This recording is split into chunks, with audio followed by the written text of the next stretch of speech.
Hello again, folks, in 113. Today we're going to be covering section 11.2. Here's the calendar.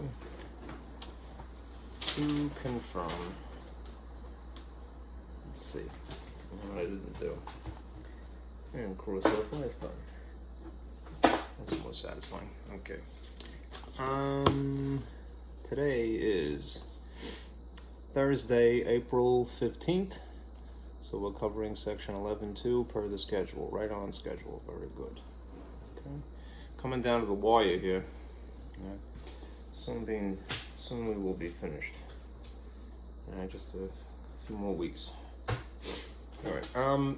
The subject of today is odds for section 11.2, and just to show you some distinction from the concept of probability, I made a worksheet, not a worksheet, a handout like I'm inclined to. Let me show you what it looks like. This is the worksheet packet for today. All right.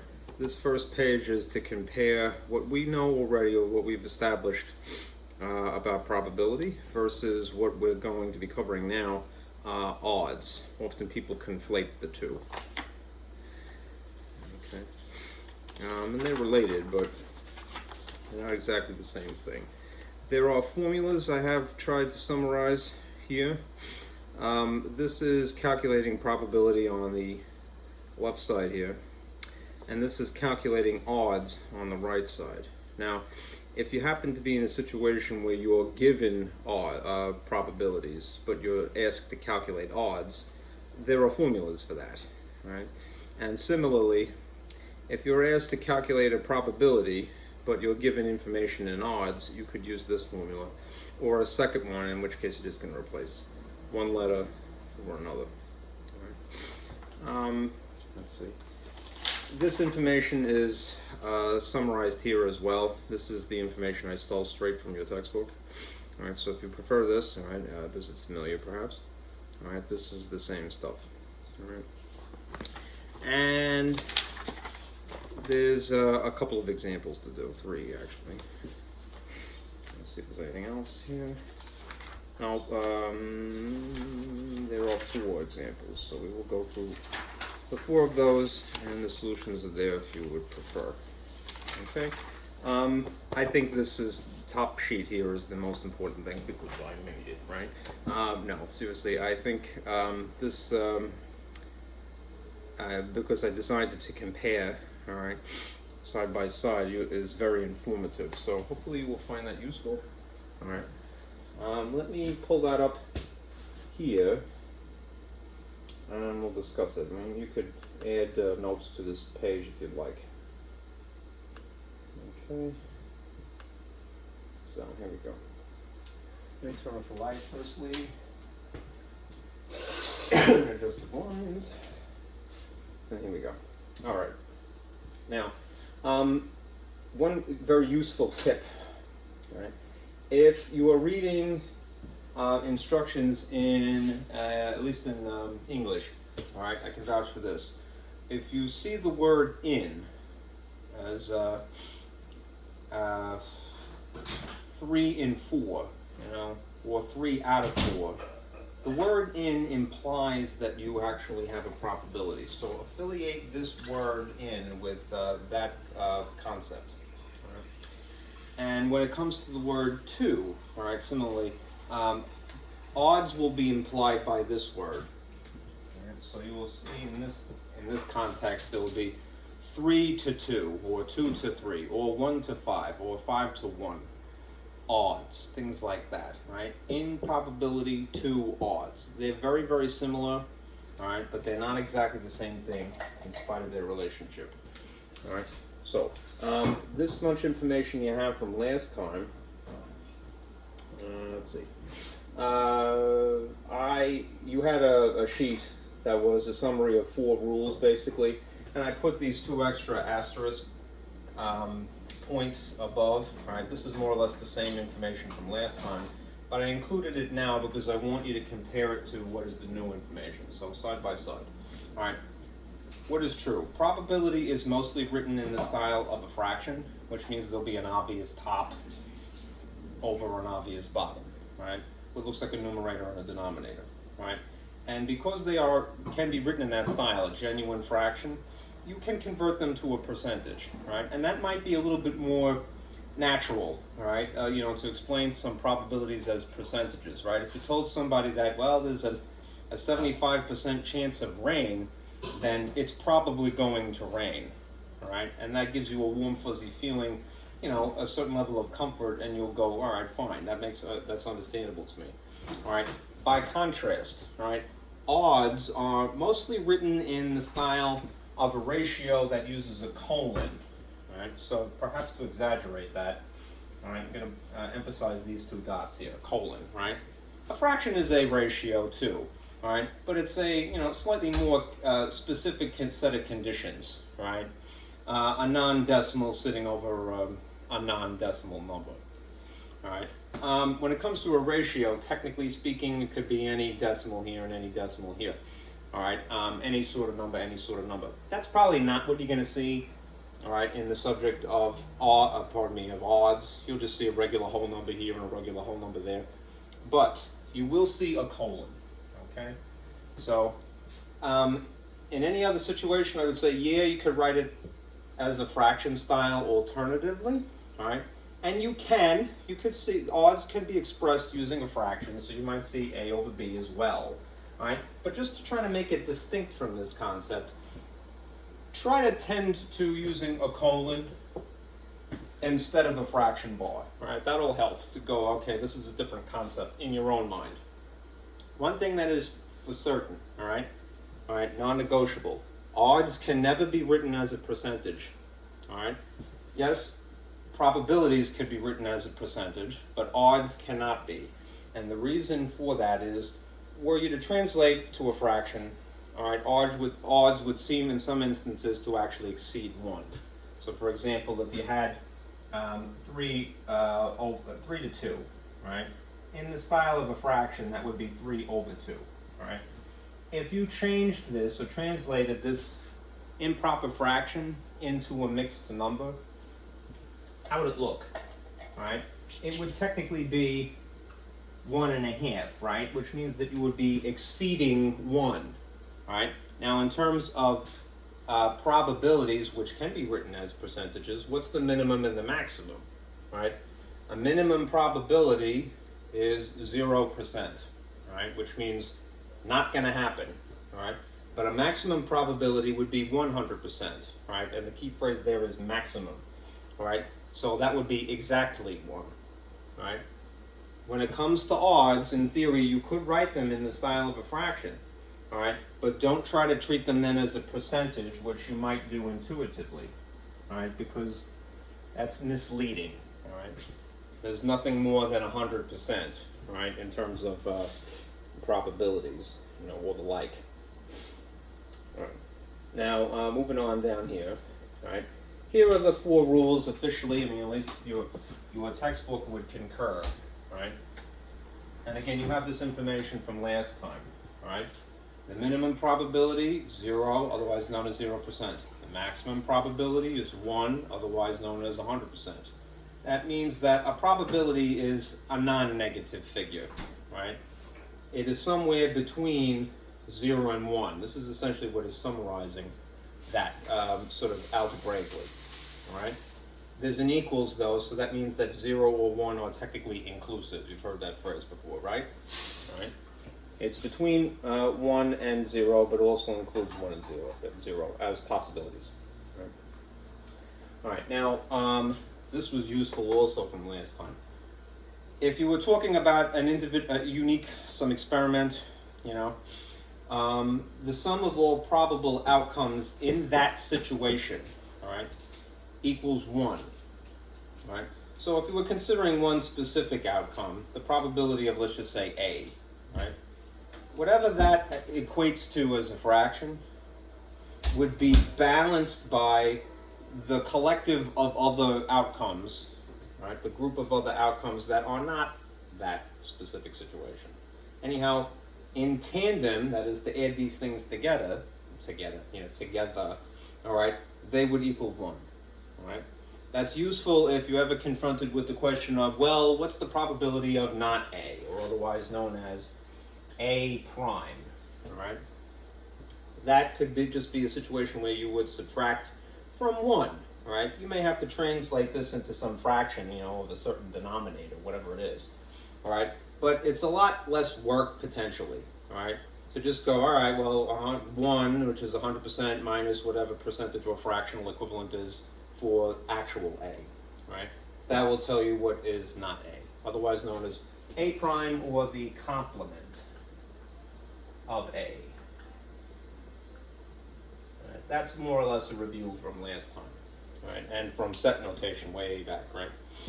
Now, as far as odds are concerned, odds are presented as either good or bad, right? That's very simplistic, right? When you hear the phrase in favor of, that is implying good odds, right? Right, to whoever's, just say, potentially gambling or something like that. Odds against, on the other hand, you would equate with being bad odds, right? Not so good, all right? In the context of gambling, odds are usually discussed from the perspective of against, meaning this is favored out of these two arrangements, right? This is for the sake of payout, right? In other words, i.e., as the ratio of failure to success. You calculate how many failures there are and how many successes there are, and you write that number here and that number here in respect of a colon or in place of the word to.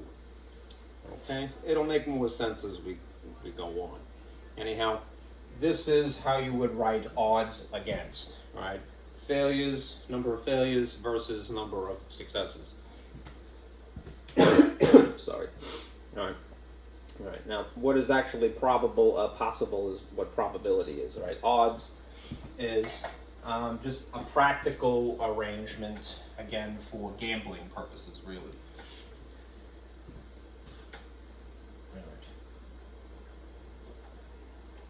I'll put that aside, all right, and let me show you this other slide that I have tried to summarize the formulas that are involved here.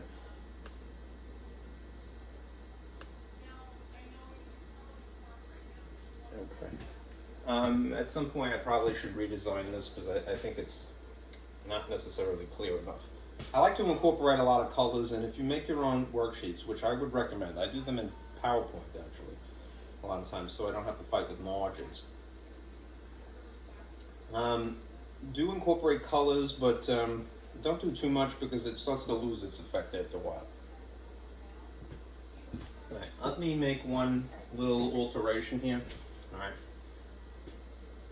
I really want to emphasize the divide here, so I'm just going to scribble down the center. All right. Everything to do with probability here. Everything to do with odds here. All right. Now, you know from last section, this is from section 11.1 at least. All right. You could calculate probability, right, of some event as the cardinal number of outcomes favorable to the event over the cardinal number of all possible outcomes in the sample space or in the set, whichever notation you prefer. All right. So things unique to the event, all possible events. All right. And it's written obviously in the style of a fraction. All right. Odds is a little less complicated. I don't really like the way the book wrote it per se, but I did include it just in case if you find it more useful. All right. This is information that I had taken from what I was taught a long time ago. All right. But the book has written the same information on this in these contexts.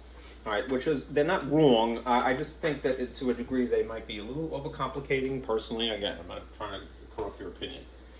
If you are told that you're going to calculate odds in favor, all right, I'm not telling you about probabilities at all, all right, you're just looking at the sets of elements potentially involved, whether it's rolling a die or tossing a coin or maybe drawing a card or something like that. Odds in favor, all right, is this orientation, and you notice that there isn't much of a difference here when you get to odds against.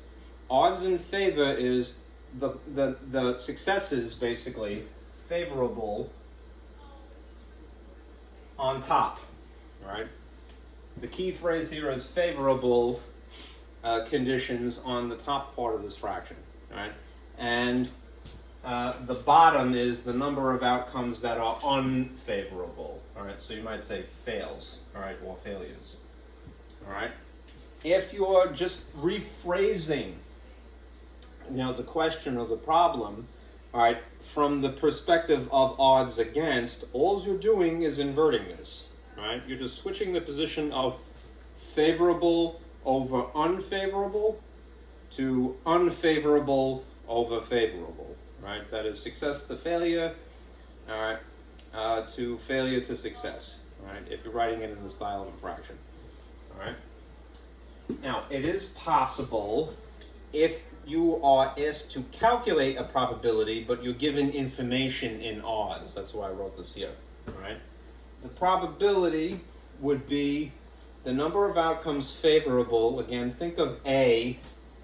That's kind of a key here. A is favorable. Pretty much in all textbooks and all contexts, all right? B is ever unfavorable. Okay? Meaning not good. All right? If you're calculating the probability of something favorable occurring, all right, then favorable will be on top. All right? If you're looking for, this is a favorable probability. All right? Then this favorable figure, number, whatever it is, element, all right, is on top. All right? If you are calculating an unfavorable probability, then just put a B here instead. All right? In both situations, all right, you need to know the total number of outcomes possible, and that is really just favorable outcomes and unfavorable added together. All right? No matter which incarnation of this formula, all right, whether you have B on top or you have A on top, these two things would have to be added as a denominator. Okay? Alternatively, if you are asked to calculate odds, but you're given probability as information to work with. Like if you're asked odds in favor, then you have the probability, right, also called probability of success, right, over essentially the complement down here. Or again, if you're talking about odds against, different perspective, looking at something this way versus looking at something this way, just switch the position.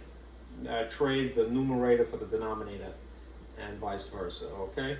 The complement is the denominator in this instance, the complement is the top, the numerator in this instance, all right? I think that that's a good summary, but of course I'm the person who wrote it, so my opinion is not really reliable. Maybe. Right? Now, you be the judge. All right, there's always ways to refine this. All right, again, the information, if you prefer, is on this sheet. All right, so you could, just read this through. All right, and it explains the same thing. Okay. Now, as for the actual examples, all right, this sheet. Sorry for the scribble. I should just move this. All right. We're going to go through example. Let me turn the light on in this case. Example 1 through 4 now. All right, it's pretty straightforward. All right. I think what I'll do is I'll try to paraphrase each of the questions. Hopefully that will make it better.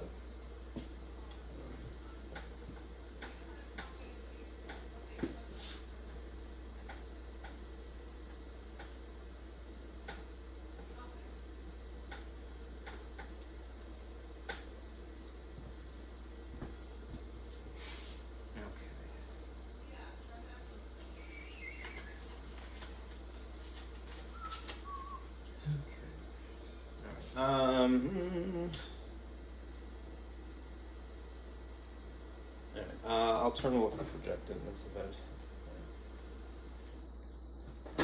And natural lighting would be helpful. Okay, so the first example from the packet, and you could freeze frame this if you really would like to. This is 11 examples. We're doing determine the odds against rolling a 4. All right. Now, for example 1 here. All right. Assume that this is in a fair, meaning no kind of cheap dice. In a fair die roll. All right. Determine odds instead of probability against rolling 4. Okay. In a fair die roll, determine odds against rolling a 4. I would start with naturally the formula, which would look like this. All right. Borrowed from our resources. All right, either the one I made or the one from the book. All right, odds against is this calculation. All right. It's A over B, B over A, all right, which is the same as saying unfavorable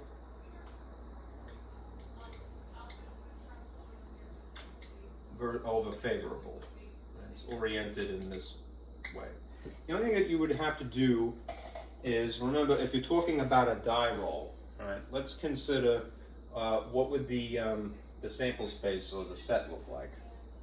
All right, it would include 1, 2, 3, 4, 5, 6, assuming that it is a 6-sided die roll, all right, and not like a Dungeons and Dragons style die, which is cool, but that has a lot more sides. I want to say it's a dodecahedron. Anyhow. Let's consider odds against, right? So maybe it's more obvious when we consider favorable first, right? How many sides on a 6-sided die are actually labeled 4? Right? There's exactly one of these that is labeled 4, right? So if A is favorable in the formula, then you would put a 1 down here, that one instance. All right. How many things are not 4? That would be what is unfavorable, right? Let's see. 1, 2, 3, 4, 5. All right. So in place of B, you would put a 5. All right. And that would be the answer. Now you could, if you want to, all right, leave it as 5 over 1, right? Just don't make it a percentage because that's for probabilities. Or you could write it like this, 5 colon 1, right? Or you could say the equivalent of this is 5 to 1, right? And since this is written in the context of against, right, which is what the way that, as I understand it, gambling works. Right. I'm not good. I'm not a die thrower. What do you call it? Shoot craps is what it is, right? What this means in the context of payout, right? In terms of payout,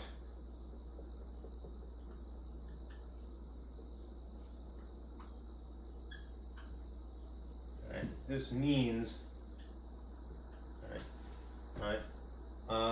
For every, if you roll a 4, that is, if you roll a 4, given these conditions, right, for every $1, you would earn 5, would be paid 5.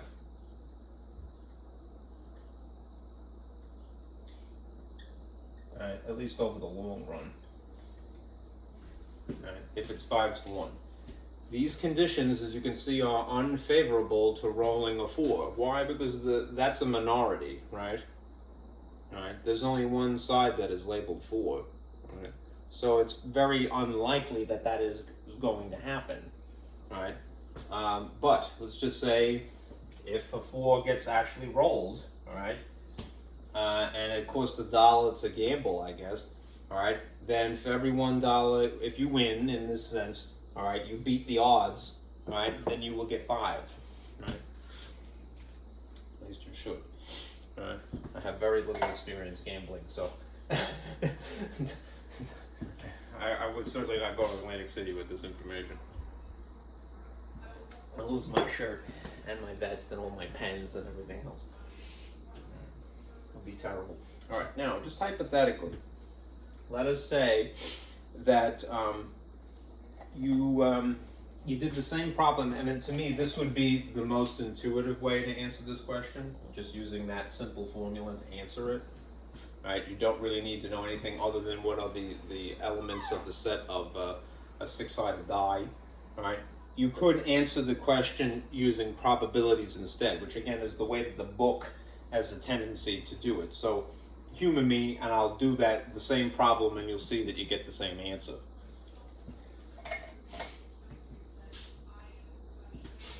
Alright.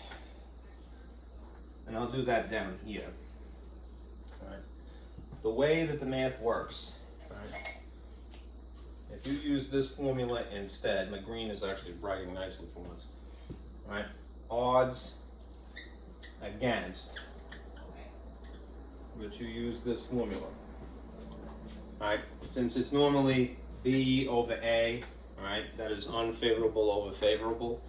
The complement of A would technically be the top here, so that would be 1 minus the probability of rolling a 4. Right.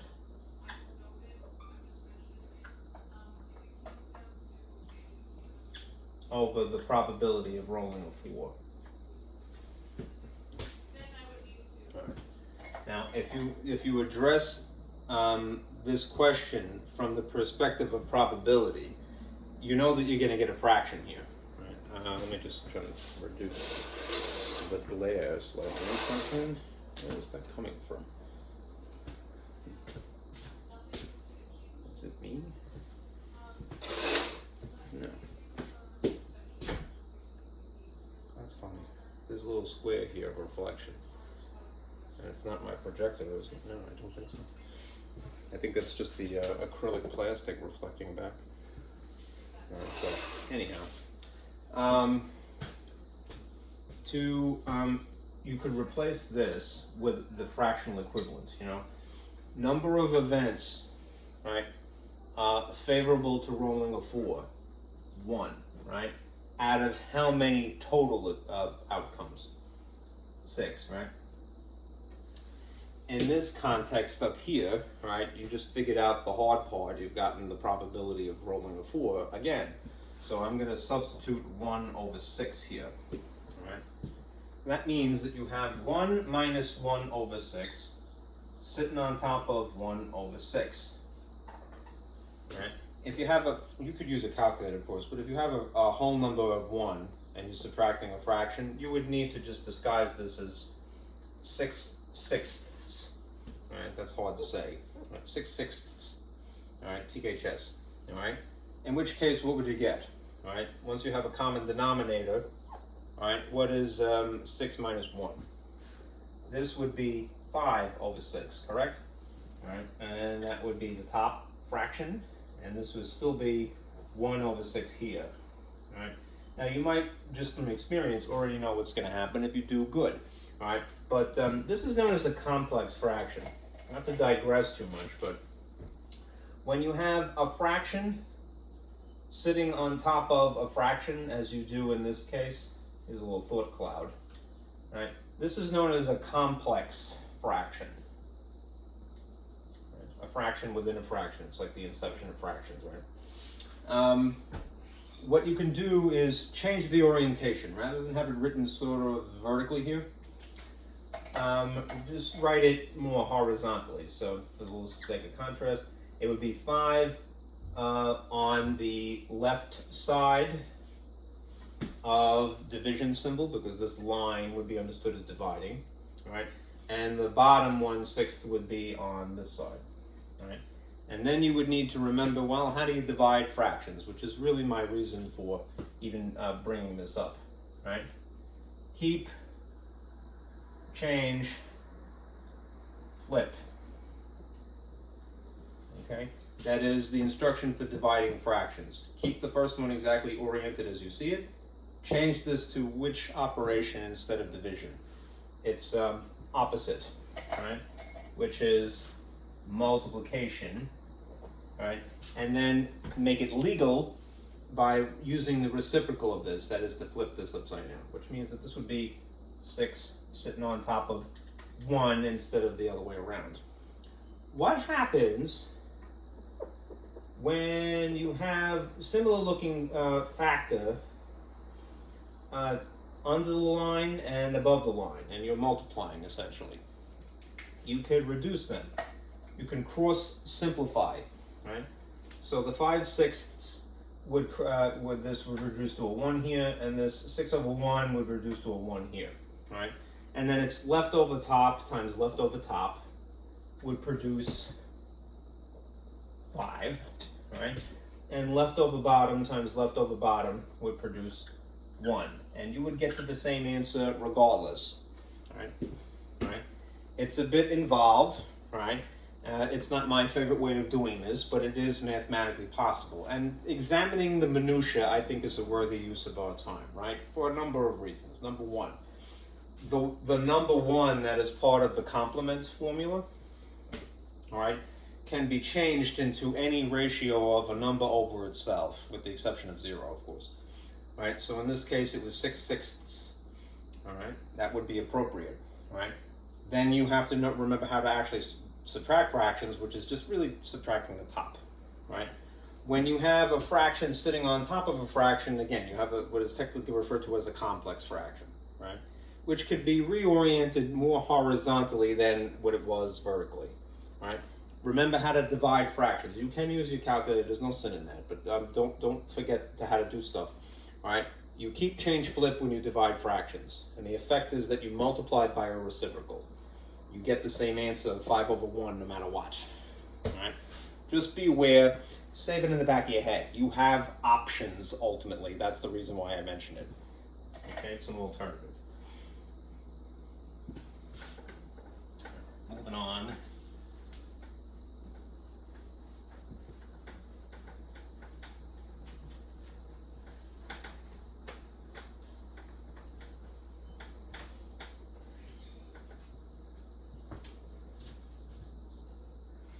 All right, number 2 is this problem with the pie chart.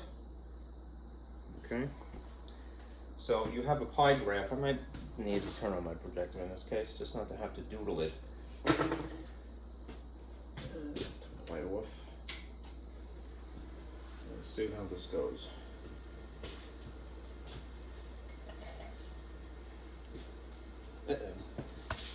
Sleepy. Yeah. Wake up.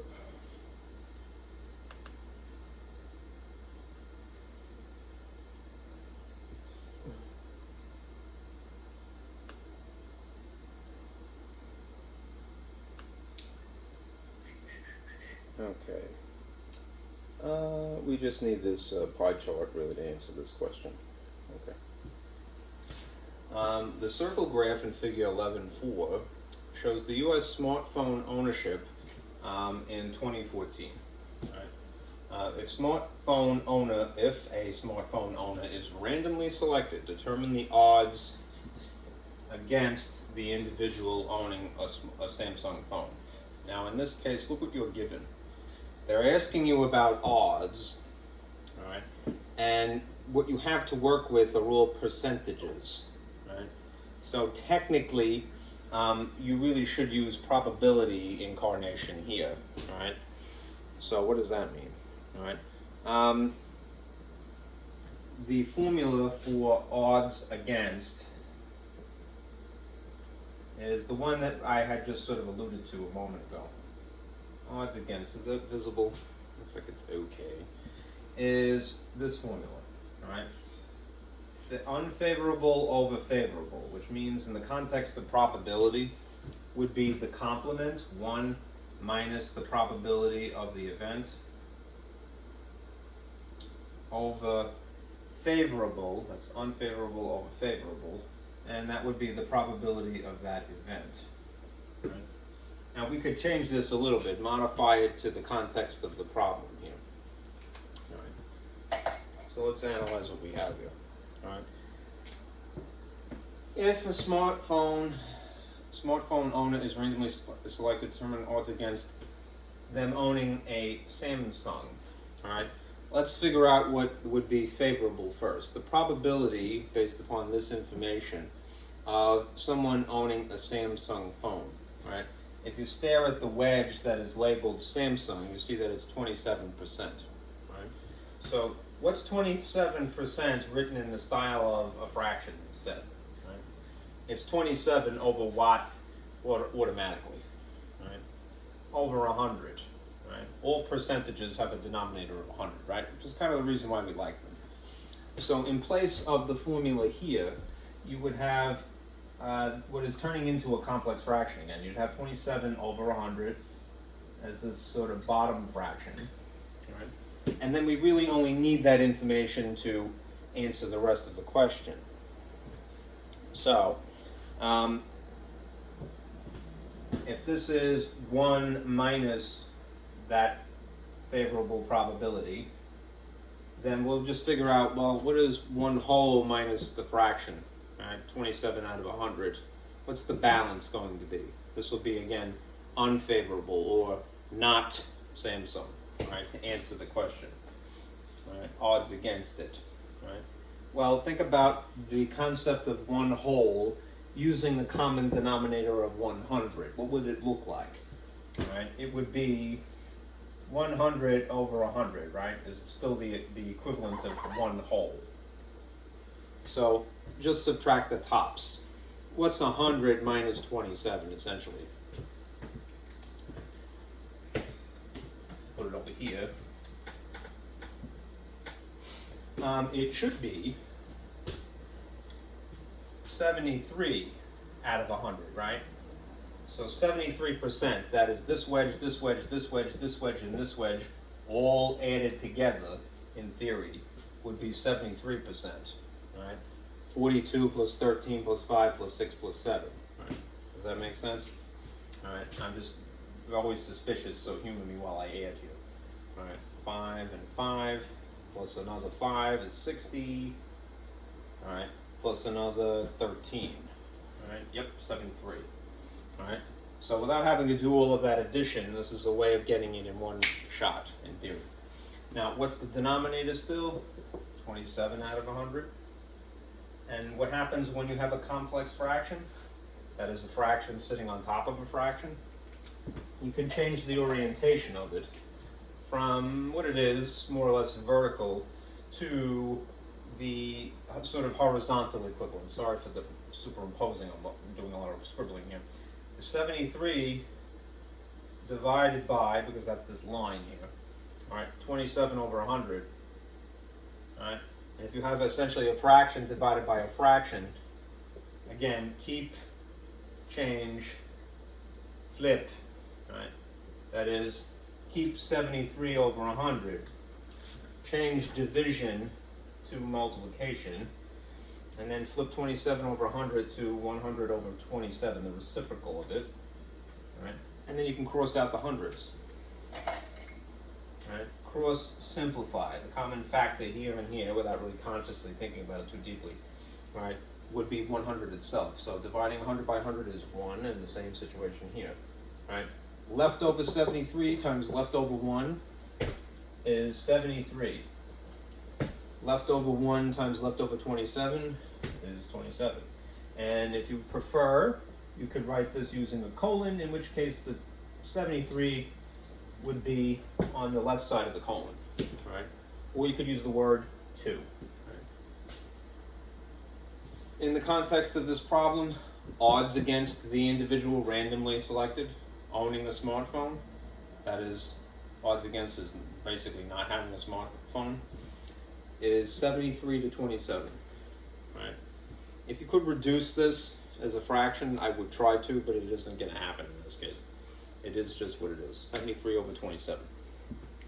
Okay. All right. Number 3. All right. This one is more of a thought experiment.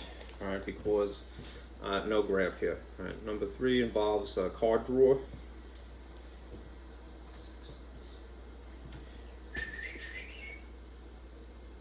So, let me paraphrase this. I'll turn the light on again and turn this off. And clean up the schmutz here.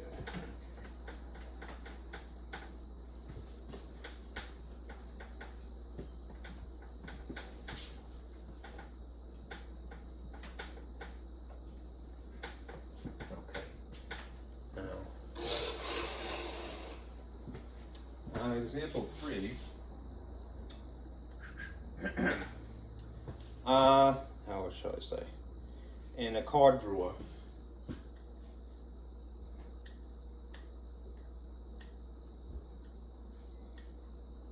That is a 52 playing cards. A regular playing cards. A poker deck is another way of saying it.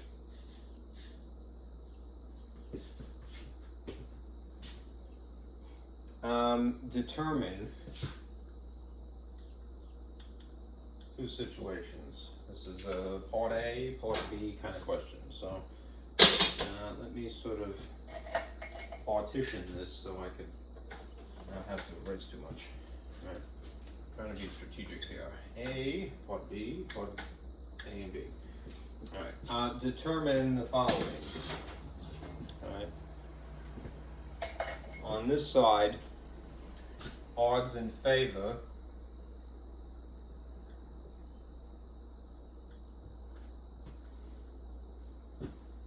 of selecting a queen out of this whole deck.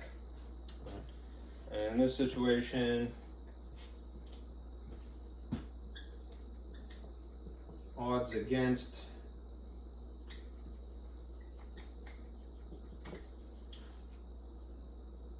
selecting a queen.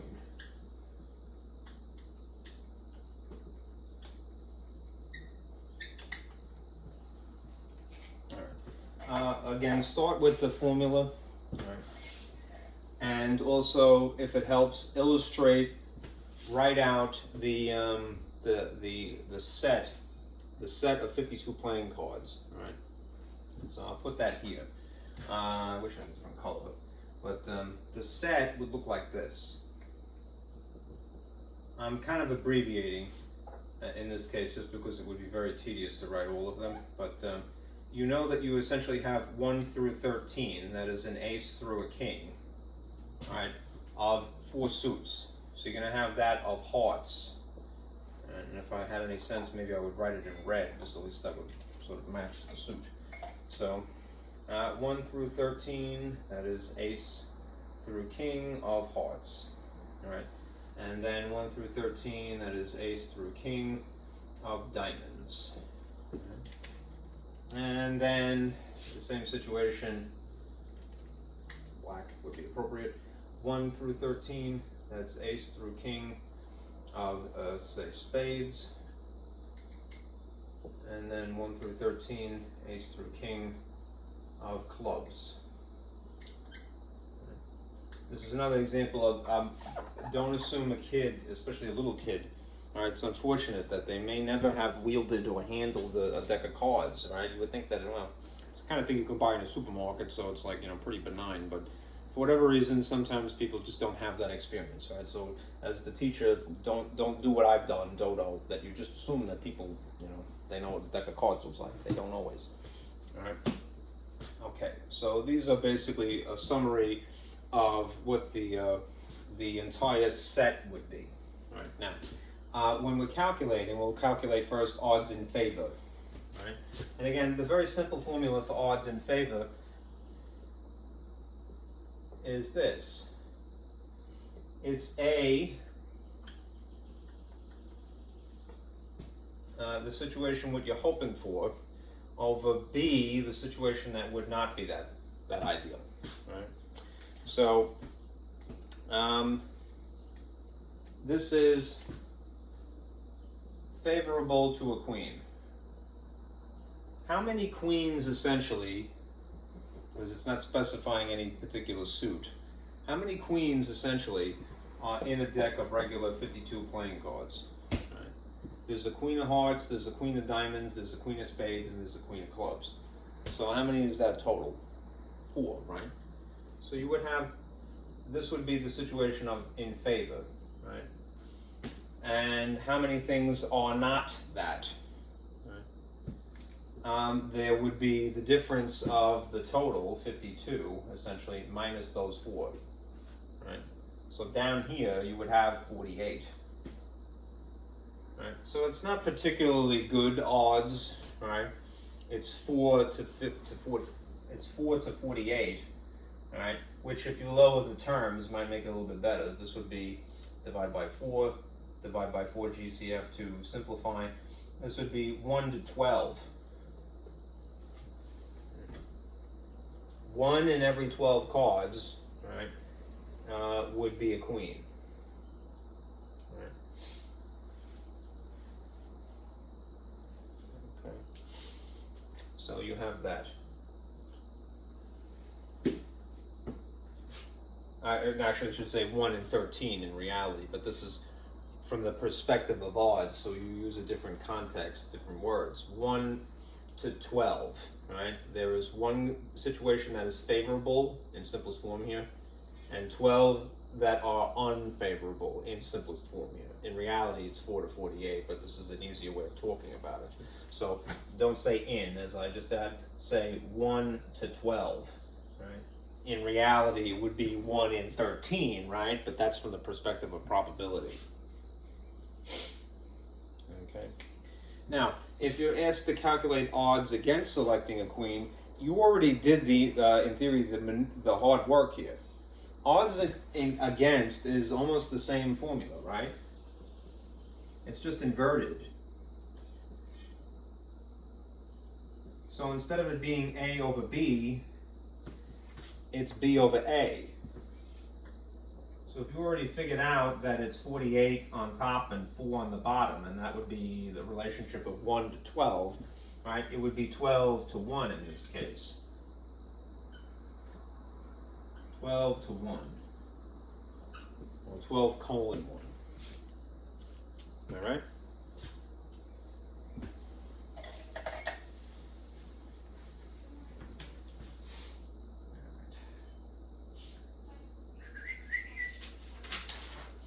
And finally, the fourth one here. This problem will be an example of finding probability given odds. Okay? Example 4. So let me try to paraphrase once again. This is another part A, B situation. So I'll erase this.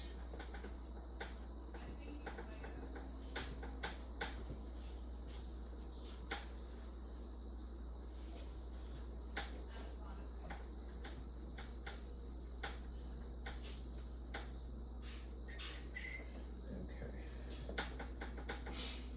All right. 4 is asking you.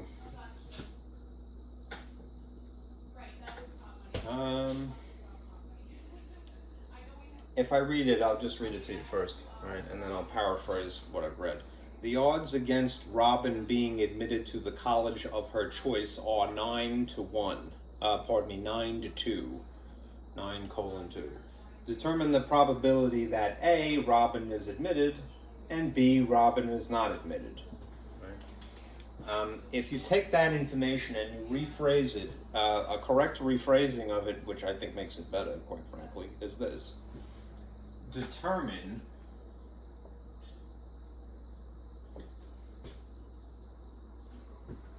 probability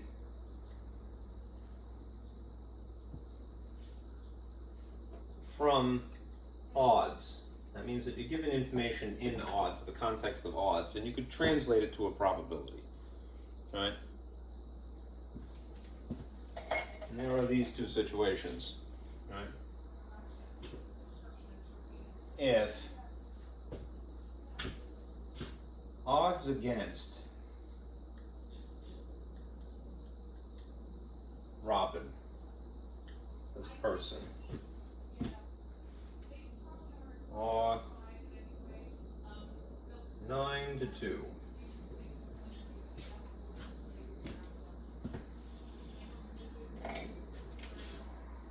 What is the probability of, and here we have our part A and our part B.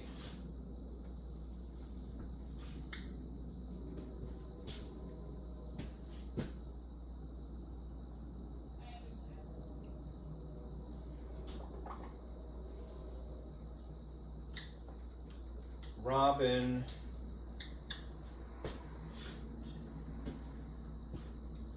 is admitted. And this, I understand, is against it being admitted. Yeah. What you might say, the probability of success. That's going to be useful when we get to the next section. That's the only reason why I'm dwelling upon that phrase. All right. Versus, in this situation, Robin is not admitted.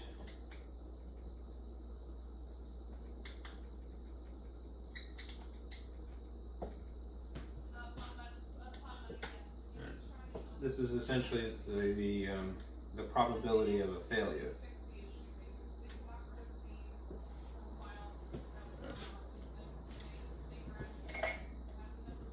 You could say favorable, or you could say unfavorable as an alternative. All right. Now, of the formulas that I would choose, right, just to go back to my original sheet here, right, I'm just going to show you. This is the situation where, again, I rely on my own paperwork here. All right, we're going to calculate probability by way of given odds. All right, and this is essentially the formula. If this is in the context of the successful situation, all right, the favorable outcome. This is if the person is admitted to their college of choice. If you want to calculate the unfavorable situation, the probability of failure, that is that Robin in this context is not admitted to the college of her choice, right? You just have to modify this formula by putting the unfavorable as the numerator instead. Okay? So, here is the formula, written twice. The probability of being admitted is equal to favorable over, in this case, the total, because it's a probability. In this instance, the probability of not admitted is just swapping B, the unfavorable condition, for the top. Right? It's still a probability, so you still need a total as the denominator. Okay. So, what information can you glean from basically this figure? All right. Odds, and I'll put it here. This is odds, right? And it's odds against particularly. So that means that this 9 is the value of B, right? And this 2 is the value of A. Right? So we can insert them now at will in each of these incarnations of these formulas. So let me put the A's where they ought to be. I hate that this English getting me in trouble, right? Where they ought to be, haha. I'm just going to use red to superimpose on the formula because it's more contrasting. That is the only reason I'm going to do that, not to imply anything. So if A is really a 2, then I would put a 2 here, right? And then also a 2 here. And wherever there is an A, I'm putting a 2. Right? And then in the case of B, right, I'm going to put a 9. So a 9 would go here, and in this case, a 9 goes in 2 places. Okay. What is hidden here, basically, is the total. Right? The figures involved in determining a total are there staring you in the face, right? But they're not explicitly written, right? What is the actual total, right? What is the denominator here, essentially, and it would also be the same here. Well, this would evidently be 11, right? And since there's no reducing to do on the top, it's just 2 out of 11. 2 and 11, or 2 out of 11, right? Which you can translate to a percentage, right? And we will, because it's a probability, and maybe that's more warm, fuzzy, and familiar. Over here, all right, it's the same situation. The denominator would still have to be a total of 11, and the top in this instance would be, it's better odds, basically, more likely probability for not being admitted to the college of their choice. It's 9 and 11, or 9 out of 11. All right, let's see what that is as a percentage. If you took 2 and you divided by 11, you'd get basically 1/8 repeating. So if you now multiply by 100, that's just the effect of moving the decimal place over 2 spaces. This is approximately an 18% chance, right, that they will be admitted to the college of their choice. Right? And this would have to be the balance of that, right? Which would be what? Let's see, 22, something like that. So what's 9 divided by 11? Oh, 82, what am I saying? All right, 9 divided by 11, right? Again, if you multiply by 100 now to convert to a percentage, it just has the effect of the moving a decimal place twice. So if you round it, it's about 82, right? To make it a whole percent. This is about an 88% chance that they are not admitted to the college of their choice. What is probably going to happen? This person, Robin, is not going to be admitted to the college of their choice. How come? Because the probability is quite high. Right? It's not even 50-50. It's 88% against, right, that happening. Or I should say it's 88% unlikely. All right, and 18% likely, which is not so good. Okay? Not to be Debbie Downer, you know. College is college, right? All right, that's basically it. All right. The only thing that I would want to sort of re-emphasize as an afterthought now is this point. All right? If when you see odds, all